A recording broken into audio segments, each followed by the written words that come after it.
Waqf bill પસાર થવાથી કરોડો ગરીબ મુસ્લિમોને થશે લાભ. રાજ્યસભામાં ચર્ચા દરમિયાન મંત્રી કિરણ રિજિજુએ કહ્યું, બિલમાં ધાર્મિક કાર્યોમાં બિન મુસ્લિમોને હસ્તક્ષેપ કરવાનો અવકાશ નહીં, તો વિપક્ષ મૂળ મુદ્દેથી ભટકાવી રહ્યો હોવાનો જેપી નડ્ડાનો આક્ષેપ.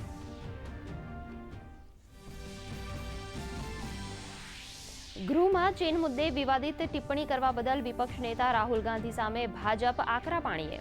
અનુરાગસિંહ ઠાકુરે કહ્યું, કોંગ્રેસના શાસનમાં ભારતની ભૂમિ પર ચીને કર્યું અતિક્રમણ, તો મોદી સરકારના શાસનમાં ચીન સાથે કડક વલણ દાખવ્યું હોવાનું જણાવતા નિશિકાંત દુબે. અરવલ્લીના દેવની મોરી પાસેથી 1960માં મળેલા બૌદ્ધ વિહાર અને સ્તૂપના અવશેષો થાઇલેન્ડ દર્શન માટે મોકલાશે. બેંકોક મુલાકાત દરમિયાન પ્રધાનમંત્રી નરેન્દ્ર મોદીની જાહેરાત. કહ્યું, ભારત વિસ્તારવાદ નહીં, વિકાસવાદની નીતિમાં ધરાવે છે વિશ્વાસ.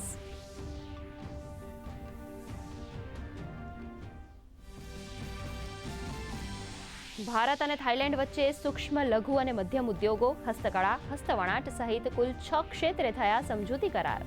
તો ઈ વ્હીકલ, રોબોટિક્સ, ફિન ટેકનોલોજી ક્ષેત્રે પણ સહયોગ વધારવા બંને દેશો વચ્ચે સધાઈ સહમતિ.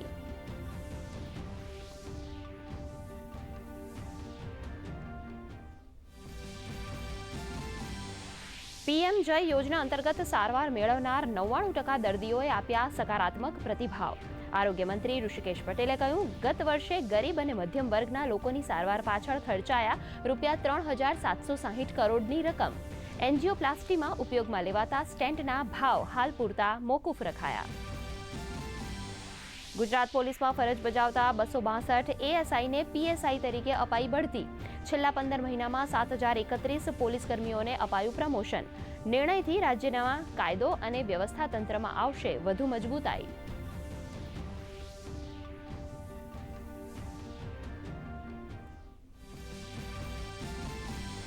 જામનગરમાં ગેરકાયદેસર બાંધકામ પર તંત્રની તવાઈ. બેડી વિસ્તારમાં 10,000 ફૂટ સરકારી જગ્યા પર 11થી વધુ બિન અધિકૃત બાંધકામોને કરાયા જમીનદોસ્ત. 20 કરોડની જમીન કરાઈ ખુલ્લી.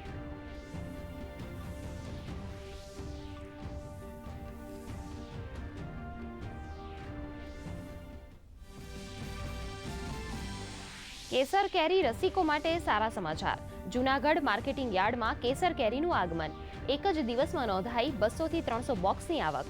કેરીના એક બોક્સનો ભાવ ₹1,500 સુધી બોલાયો. ગત વર્ષની સરખામણીએ ચાલુ વર્ષે આવક ઓછી રહેવાની ભીતિ.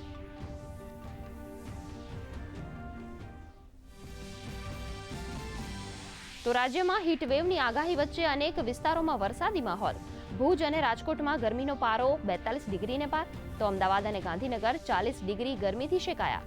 આગામી 3 દિવસ દરમિયાન અમદાવાદમાં ગરમીનું યલો એલર્ટ.